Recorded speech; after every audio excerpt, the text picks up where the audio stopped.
네, 이번에는 박정희 대 김일성이라는 주제로 우리 현대사를 한번 살펴보겠습니다.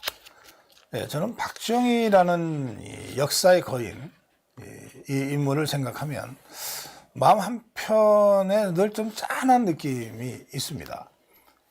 그의 최후가 워낙 비극적이어서 그렇기도 하고, 그의 인생이 정말 굴곡이 많은 우리 현대사를 그대로 온전하게 다 담고 있어서 그렇기도 합니다만, 동시에 그가 겉으로 바깥으로 보이는 그 강력한 리더십,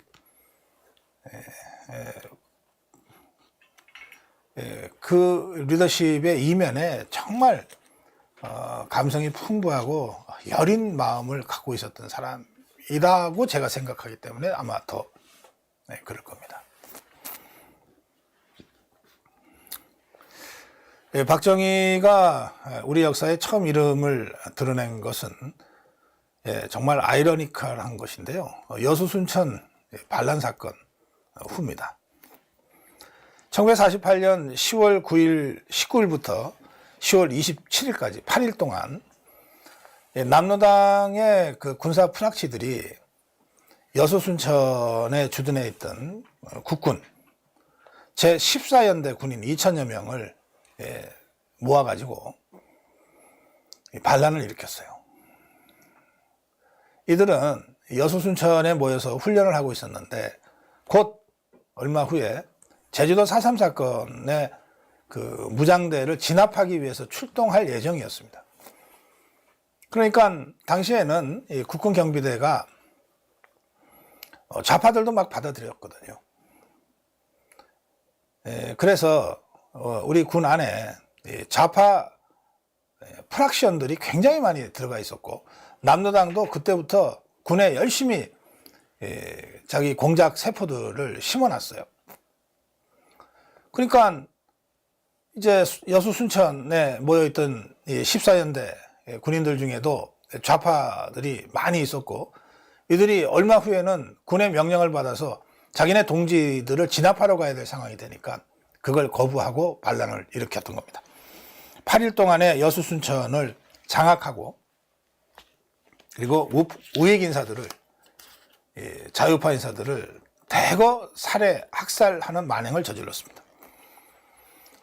이 사건으로 경찰 74명이 학살당했어요. 그리고 150명의 민간인이 살해당했습니다. 비상계엄이 선포됐고 우리 군이 진압을 했는데, 진압 과정에서 2,500여 명의 양민들이 또 죽었습니다. 당시에는 남조선 국방경비대였어요. 모병제였습니다. 징병제라고 하는 체제가 갖춰주기 전이니까 모병제였습니다. 그러니까 지원하면 대개의 경우에 군인이 될 수 있었어요. 신원조회가 허술했습니다. 그래서 경찰의 탄압을 받아서 도망다니다가 군에 입대해버리는 걸로 피신을 하는 이런 좌파들이 많이 있었어요. 또 미 군정은 남로당도 합법적으로 인정을 하지 않았습니까? 초기에. 그러니까 군에도 좌파들이 있는 거가 뭐 이상할 게 있냐, 그랬던 거예요. 그래서 이 남로당이 심어놓은 이 좌파 프락션들이 군 내의 불만 분자들을 선동하고 모아서 군사반란을 일으키는 것이 그렇게 어렵지 않았던 상황입니다. 1948년 10월 19일 국방경비대 14연대 소속 일부 군인들이 여수를 점령하고 순천을 장악하고, 그리고 벌교, 보성, 고흥, 광양, 구례를 거쳐서 곡성까지 점령했습니다. 이승만 정부는 10월 21일 여수 순천 지역에 계엄령을 선포하고 송호선 준장을 총사령관으로 임명해서 10개 대대 병력을 이끌고 진압하라고 명령했습니다. 10월 23일 반란군의 습격을 받고 진압군 총사령관 송호성 준장이 철모에 총을 맞고 장갑차에서 떨어져서 부상을 입는 사태까지 발생할 정도로 치열했어요. 이 와중에 반란군들은 중과부적을 느끼고 지리산, 백운산 쪽으로 다 도망이 쳐서 이제 게릴라 빨치산으로 변신합니다. 그리고 10월 27일 진락군이 순천에 이어서 여수를 완전히 장악해서 여수 순천 반란 사건은 8일 만에 이제 막을 내립니다. 지금 여수 순천 반란 사건과 관련해서 뭐 여러 가지 이야기들을 종북 주사파들이 하고 있지만, 종북 주사파들이 추앙하고 떠받드는 김구의 발언을 제가 전해드리겠습니다. 김구는 여수 순천 사건을 반란으로 규정하고 테러로 규정했습니다. 10월 28일 공개 입장문 발표를 했는데, 김구는 여기서 이렇게 주장했습니다. 순진한 청년들이 용서할 수 없는 죄를 범하였으며, 반도 공산주의자들의 목적은 북한 정권을 남한에 연장시키는 것으로 보인다. 그 이틀 후인 10월 30일 또 담화를 발표하는데 김구는 여수 순천 등지 반란을 집단 테러 활동으로 규정합니다. 부녀와 유아까지 참살하였다는 보도를 들을 때 그 야만적 소행에 몸소리치지 않을 수 없다. 이렇게 발표했습니다. 여수 순천이 군사 반란이고 남로당 프락시언들이 공작한 반란 사건이었다라고 하는 것은 뭐 너무나 명백한 역사적 사실이기 때문에 재론할 필요도 없을 것 같습니다. 이 여수 순천 반란 사건의 그 영향은 여러 가지로 우리 사회에 그 변화를 가져와서 1948년 12월 1일 국가보안법이 제정됩니다. 그리고 이와 유사한 군사 반란 사건이 다시 있어서는 안 된다는 생각, 이 위기의식을 가지고 군내에 침투한 자익 세력에 대한 대대적인 색출 숙청 작업에 나서는 겁니다. 바로 그때 박정희가 체포됩니다. 그리고 우리 군은 그때부터 이 14연대의 사자, 이거를 이제 어떤 군부대에서도 쓰지 않게 됩니다. 그리고 14연대는 아예 없어졌고 4연대는 20연대로 재편됐어요. 이 군 프락치들에 대한 이 색출, 숙청 과정에서 남로당 군사 총책 바로 밑에 있던 부책입니다. 남로당 군사 부책 이재복이 체포됐습니다. 그리고 그 연락책인 김영식이 체포됐는데, 여기서 남로당 조직 명단이 입수됐어요. 이 조직 명단에 박정희 소령의 이름이 발견된 겁니다. 당시 이 사건을 담당했던 김한일 특목과장은 이렇게 술회했습니다. 남로당 군사부책 이재복의 비서 겸 군사연락책이었던 김영식이를 데리고 전국의 군부대를 돌면서 남로당 세포들을 찍으라 했더니 계속 찍어줬고, 그래서 그냥 주워 담기만 하면 되는 수사였다. 그런데 이재복의 명단 속에 바로 박정희 소령의 이름이 포함되어 있었다. 이 박정희가 이 여수 순천 반란 사건에 직접 개입했다는 증거는 현재까지 없습니다. 다만 남로당 입당 원서에 도장을 찍은 것은 사실인 것 같아요. 그리고 이재복의 이 남로당 세포, 군에 침투한 세포 중에 한 사람으로 박정희 소령의 이름이 나왔던 것도 사실인 것 같습니다. 이재목은 박상희의 아주 가까운 친구였습니다. 근데 셋째 형 박상희는 박정희가 어릴 때부터 가장 존경하고 따르던 형입니다. 그 박상희와 가장 가까운 친구 중에 한 사람이 바로 이재복이었던 거예요. 남로당 군사부책. 수사팀장이 당시에 김창룡이었는데, 이 김창룡은 박정희가 가장 존경하던 친형 박상희의 가까운 친구 이재복이라는 남로당의 거물과 개인적인 친분이 있었던 것을 확인하고 나서, 그렇다면 박정희도 남로당 고위 간부일 가능성이 있다고 의심하고 박정희를 체포했습니다. 1949년 체포 후 석 달 후인 1949년 2월 8일 군사재판 1심이 열렸는데 여기서 박정희는 무기징역, 파면, 급료 몰수형을 선고받았습니다. 그런데 당시 군 지휘관들이었던 김점권, 강측모, 그리고 백선엽의 노력으로 징역 15년으로 감형됩니다. 그리고 직접 여수수전 반란 사건에 개입한 적은 없었으니까. 그리고 박상희의 가까운 친구 이재복의 인연 때문에 이렇게 엮여 들어간 것 같은데, 그러니까 박정희가 수사팀에서 이미 가지고 있었던 남로당 명단을 조직구도 윤곽을 그려주면서 수사에 협조를 했어요. 그래서 재심사 과정에서 백선엽, 김한일, 김창룡 이 세 사람의 보증을 받고 집행정지로 풀려나서 민간인 신분이 됩니다.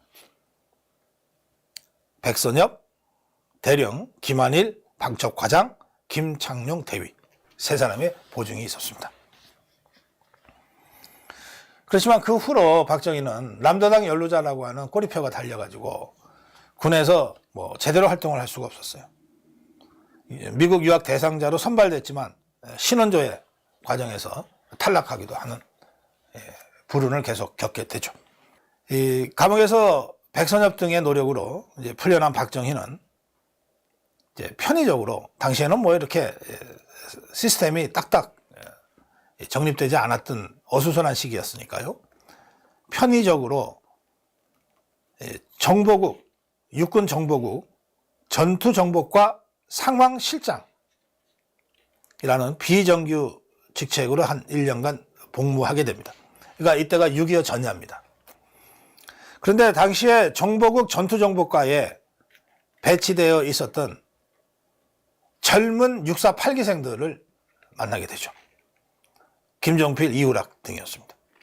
나이로는 대여섯 살 아래고 육사로도 한 6년 후배인 이 8기생들 중에 선두주자들과 만나게 됩니다. 그래서 바로 이 6사 8기생들이 5.16 군사정변의 핵심 주도 세력이 되는 겁니다. 그러다가 6.25 전쟁이 터져요. 육군 전투정보과가 하는 일은 뭐냐면 북한의 군사 동향을 면밀히 검토하고 예측을 하는 거였어요. 그리고 예측하는 보고서를 이제 군 수뇌부에 전달하는 일이었는데, 그러니까 육군의 어느 부서보다도 북한군의 동향을 잘 알게 되고, 그래서 다가오는 전쟁의 냄새, 6.25 전쟁의 냄새를 가장 먼저 맡았던 부서였습니다. 이 박정희가 일하던 이 전투정보과는 1949년 12월부터, 그러니까 6.25 전쟁 6달 전부터 남침 징후를 포착했고, 비공식 상황실장 역할을 하던 박정희 주재하에 여러 차례 회의를 열면서 남침 가능성을 경고하는 의견서, 판단서를 작성해서 군수 내부로 전달을 했습니다. 이 전투정보과에서 1949년 말에 작성한 이 적정 판단서, 여기에 따르면 북한군은 의정부 서울 방향을 주공 방향으로 삼고 개성 서울 서쪽에, 동쪽에 화천, 춘천, 서울 남쪽 우회 노선을 보조적인 공격 방향으로 삼을 것이다. 세 군데에서 밀어오는데 의정부 서울 방향을 주 공격 노선으로 삼을 것이다. 그리고 주문진과 옹진에서 양동작전을 펼칠 것이다. 이렇게 분석했어요. 이 보고서는 남아 있습니다. 실제로 반년 뒤에 북한군이 남침한 경로가 아주 정확하게 예측돼 있습니다. 그러니까 이 판단서를 보면 당시 박정희와 함께 일하던 6사 8기생들, 김종필, 이우락은 당시 우리 군의 그 자원들 중에서 가장 정확한 최정의 인력들이었다고 하는 것을 확인할 수가 있습니다. 이 판단서의 총론 부분은 박정희가 직접 집필을 했다고 합니다. 박정희는 1950년 봄을 계기로 적정, 북한군의 급진적 변화가 얘기된다. 북괴는 전 기능을 동원해서 전쟁 준비를 갖추고 있다. 전쟁 준비가 완성되면 38도선 일대에 걸쳐 전면 공격을 취할 기도를 갖고 있다고 판단된다. 이렇게 썼습니다. 정확하잖아요.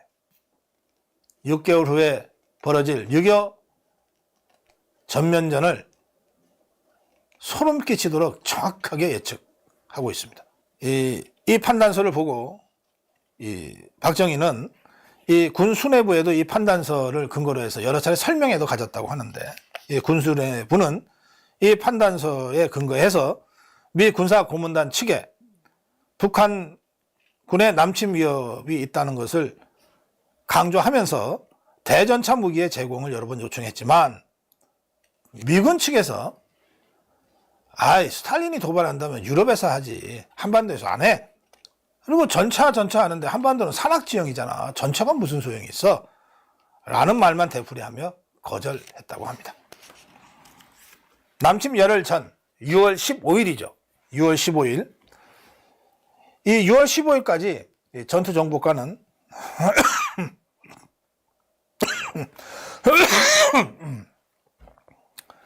남침 열흘 전인 6월 15일까지 전투정보과는 남침이 임박했다는 보고서를 군수 내부에 계속 올립니다. 그런데요, 6.25 전쟁 이틀 전인 6월 23일 당시 육군참모총장 최병덕 총장은 어떤 명령을 내리냐 하면, 전투정보과가 계속해서 남침이 임박했다, 전면전이 임박했다고 긴급 경고 보고서를 올리고 있는데도 6.25 전쟁 이틀 전에 최병덕 육군참모총장은 대북 경계령을 해제해버립니다. 78일 동안 유지해온 대북 경계령을 6.25 전쟁 이틀 전에 해제해요. 그리고 예하부대에게 휴가를 실시해도 좋다고 합니다. 그래서 1950년 6월 25일 일요일 많은 군 장병들이 휴가에 갔던 겁니다. 박정희는 6.25 전쟁 직전에 어머니의 일주기 제사를 지내기 위해서 구미에 내려가 있었습니다. 근데 구미에 내려가기 전에 이 김종필에게 내가 어머니 일주기 제사 때문에 내려가는데 남침이 있을 수 있다. 남침이 있으면 즉각 나한테 연락하라. 당시에는 뭐 휴대폰 없고 전화도 잘 안 될 때 아닙니까? 내가 구미에 있을 테니 구미 경찰서를 통해서 나한테 연락하라. 이렇게 신신당부를 하고 내려갔답니다. 그리고 박정희의 예상대로 6월 25일 전쟁이 터졌고, 김종필은 전쟁이 터지자마자 박정희의 지시대로 구미경찰서를 통해서 전쟁이 터졌습니다 라고 연락을 했어요. 박정희는 김종필의 급전을 받자마자 곧바로 서울로 복귀합니다. 2시경에 집을 떠나서 걸어서 구미를 가서 야간 북행열차를 탔고, 결국 이틀 걸려서 27일 오전 7시경에야 서울 용산역에 도착합니다. 서울이 3일 만에 함락됐어요. 함락되기 하루 전에 박정희는 구미에서 서울로 수단과 방법을 가리지 않고 이틀 만에 서울로 돌아갑니다. 육군본부에 도착을 했어요.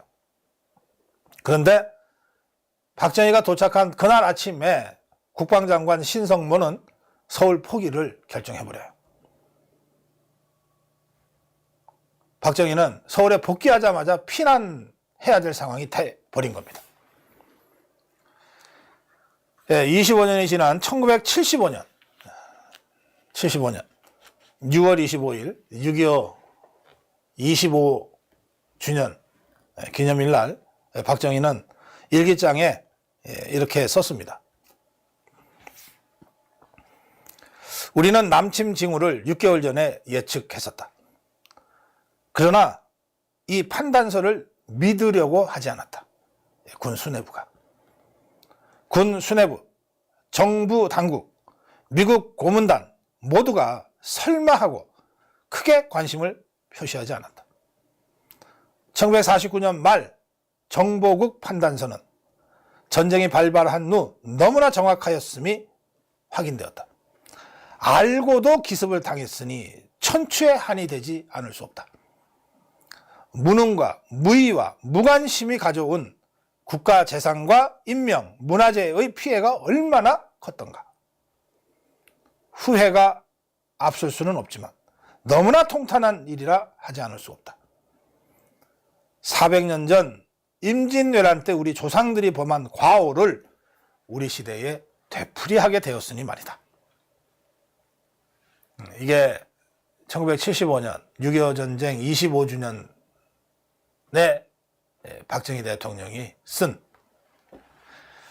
일기장의 내용입니다.